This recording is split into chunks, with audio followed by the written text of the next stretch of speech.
Finding a microphone that will highlight your talent as a voice actor, and bring confidence to your recording can be a bit of a challenge. The market is flooded with varying vocal microphones, and everyone has an opinion on which ones are the best. However, the question which voice acting microphones are best comes up often. There are many factors to consider when purchasing a microphone, such as your budget, the sound you are trying to achieve, and the space you will be recording in that can be helpful in choosing the right microphone. In a recent survey, 25% of respondents say they chose their microphone through trial and error. There are wide selections of vocal microphones on the market, but generally there are two types of mics that are most common: condenser and dynamic microphones. Condenser microphones have enhanced response sensitivity. Since the diaphragm is thinner, it is capable of reacting quickly to very faint sound waves. This means that it is able to pick up a lot of detailed sound. A condenser mic is most recommended for studio voice recordings. Even though it is super sensitive to sound, it works well for voice recordings as there is only one sound, your voice, that needs to be picked up, which won't be competing with any other sound, such as different instruments in music recordings. On the other hand, a dynamic microphone is not as sensitive, which means that in comparison to condenser mics, there is less detail captured in recordings.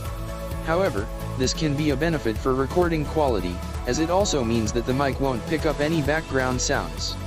Generally, removing background noise can be beneficial if you have soundproofing challenges with your space. However, this may not be a worry on your end if you have already taken the steps to soundproof your studio space. Now that you know the differences between the main types of microphones used in recording, you can now get out there and start browsing for your perfect mic. If you are unfamiliar with the different types of microphones available on the market, I recommend looking into borrowing a microphone first. If you have a friend or colleague who already has their own microphone, see if they can lend it to you so that you are able to bring the microphone into your recording space and test it out that way.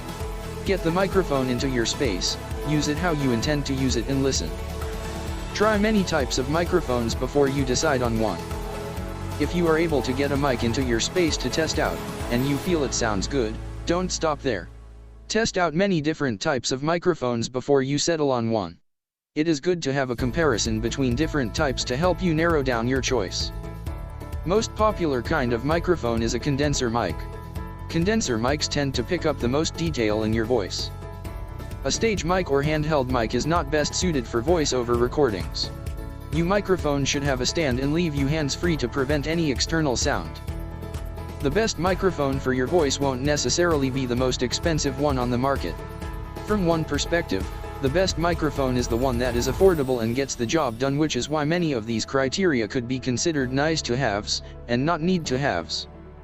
Having said that, the microphone, along with the preamp, are the pieces of technology that are between you and your computer, so get the microphone that makes your voice sounds best but also fits in your budget. Some microphones like the Reed 20, the stereotypical radio microphone, are large diaphragm microphones designed to pick up lower frequencies such as a deep male voice, a bass drum, or even a bass guitar. The small diaphragm or small capsule microphone is designed to pick up higher frequencies such as the female voice, the brightness of an acoustic guitar, or shimmering cymbals.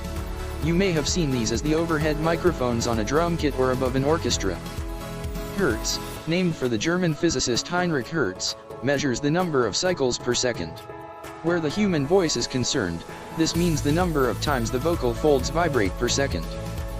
A healthy male voice usually falls between 110 to 120 Hz. A healthy female voice usually falls between 200 to 210 Hz. Children's voices usually fall between 300 to 400 Hz. The higher the vibrations per second, the brighter the sound. When it comes to what mic you choose, understanding what makes a USB mic different from a traditional analog microphone might help you pick what you'd like to use. A USB mic has hardware built in that creates a digital signal, whereas an analog mic relies on a computer to transform the audio. While the debate about which microphone type produces better audio is alive and well, it's up to you to choose what you'd prefer.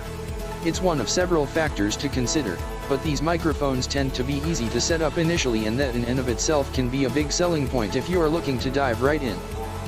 If you do have the opportunity to test a microphone for yourself before you buy, it's good to know that some of them are designed to be used at different distances. Studio microphones generally give your voice more bass as you get closer to them. Most condenser mics are designed to be placed only a few inches, a hand width or two, from your mouth. However, you would be wise to make use of a pop filter to avoid plosives. In any case, it can always be useful to go into your local music store or head to a site like Sweetwater. In either case, you'll find professionals who can guide you through the process of testing and purchasing a mic. Do not use gaming headphones with a mic attachment, a handheld recorder like a Zoom, a stage mic, or dynamic mic, or a webcam mic. Thanks for watching my video. Subscribe my YouTube channel so that you never miss such informative videos.